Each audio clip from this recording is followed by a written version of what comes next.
Assalamualaikum dan salam sejahtera kepada Dr. Habibah dan rakan-rakan.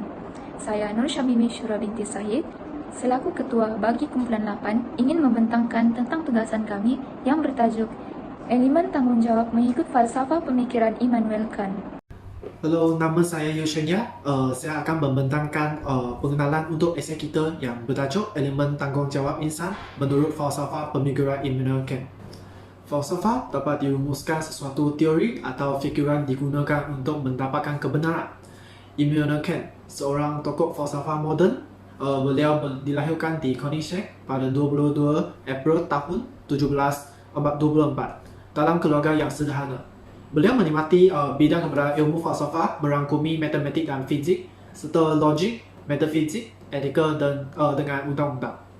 Kant telah menggunakan pendekatan epistemologi menyusun sistem mampu menjelaskan segala persoalan dan memberikan segala kepastian tentang sesuatu pengetahuan. Beliau juga berusaha memotivasikan asas peralihan, iaitu peralihan daripada metafizik moral kepada kritikan terhadap praktikal yang unik. Oleh itu, terdapat beberapa elemen tanggungjawab manusia yang telah dikaji menurut falsafah Immanuel Kant. Pada pandangan beliau, metafizik moral dapat berkesan menyelidiki konsep kewajipan manusia sering diterima. Epistemologi bermaksud teori berkaitan dengan kajian kritis mengenai kesahihan, kaedah dan skop sesuatu pengetahuan.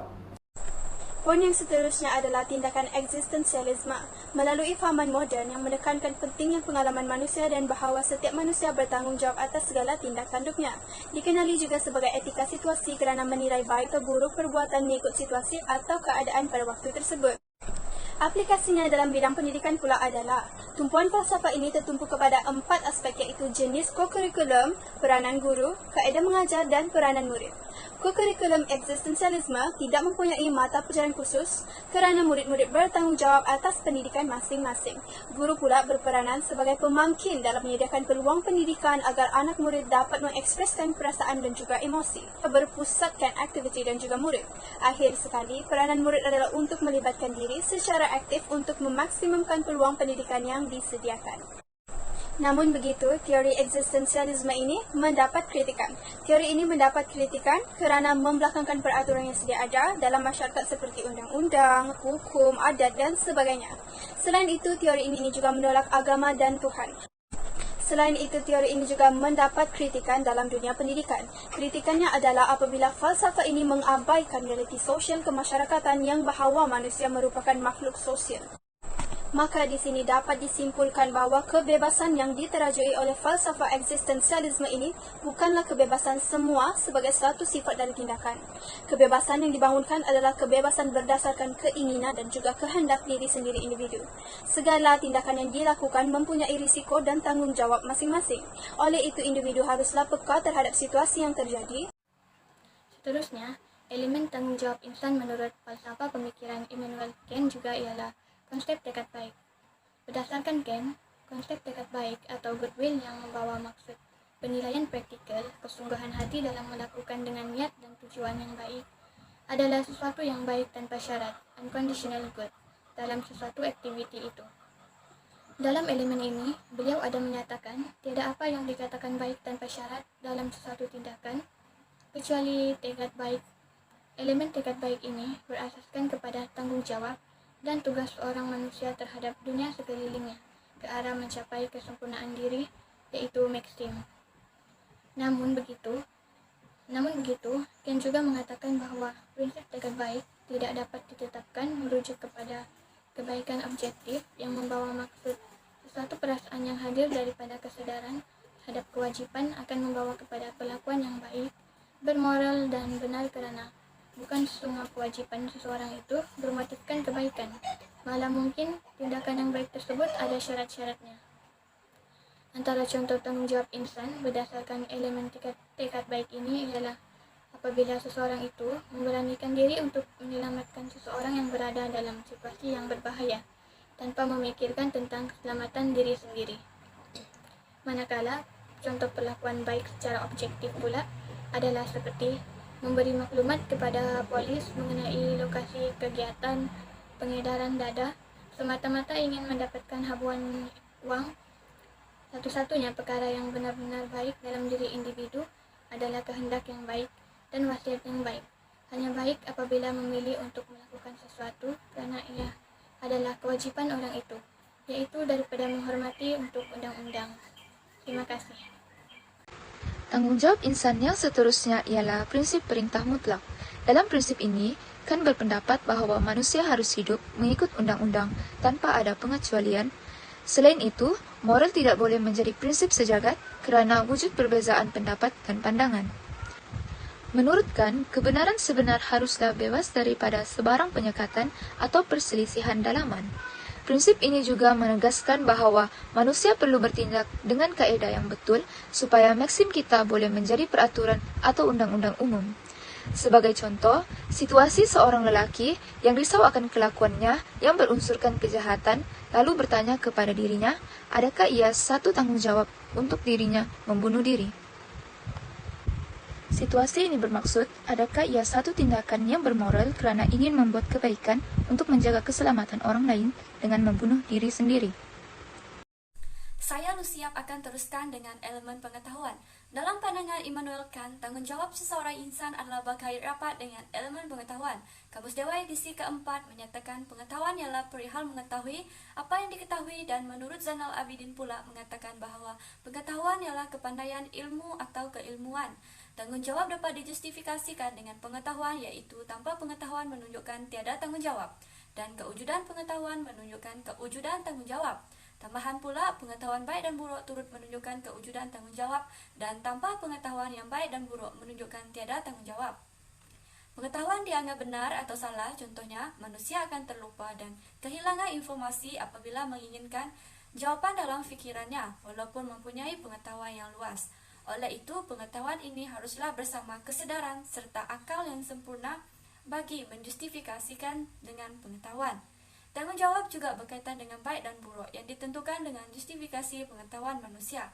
Menurut tokoh-tokoh seperti Al-Zirkan dan Al-Syafi, wujudnya perbezaan antara pandangan Mu'tazilah dan Al-Asy'ariyah mengenai baik dan buruk. Bagi Mu'tazilah, baik dan buruk adalah berkaitan dengan zatnya. Bagi Al-Asy'ariyah, baik dan buruk adalah berkaitan dengan sifat.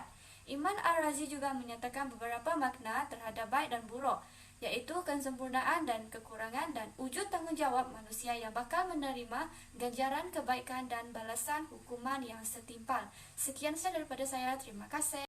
Seterusnya, tanggungjawab insan dapat dikaitkan dengan unsur kehendak. Menurut Immanuel Kant, beliau mengutamakan rasional teori moral terhadap kehendak yang baik. Akal, kepandaian, kemampuan menilai dan pengertian merupakan nilai-nilai yang terdapat dalam kehendak yang baik. Oleh sebab itu, keadaan kebahagiaan akan wujud jika seseorang itu berada dalam situasi yang baik. Sebaliknya, individu yang berada dalam kondisi yang tidak baik, keadaan kebahagiaannya akan wujud dalam bentuk yang keji.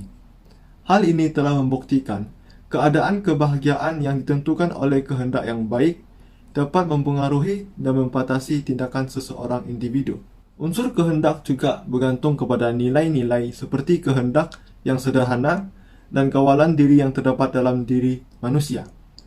Oleh sebab itu, individu akan memikul tanggungjawab yang bukan datang dari tanggungjawabnya, seperti menolong orang tanpa memikirkan kesukaran yang akan ditimpanya.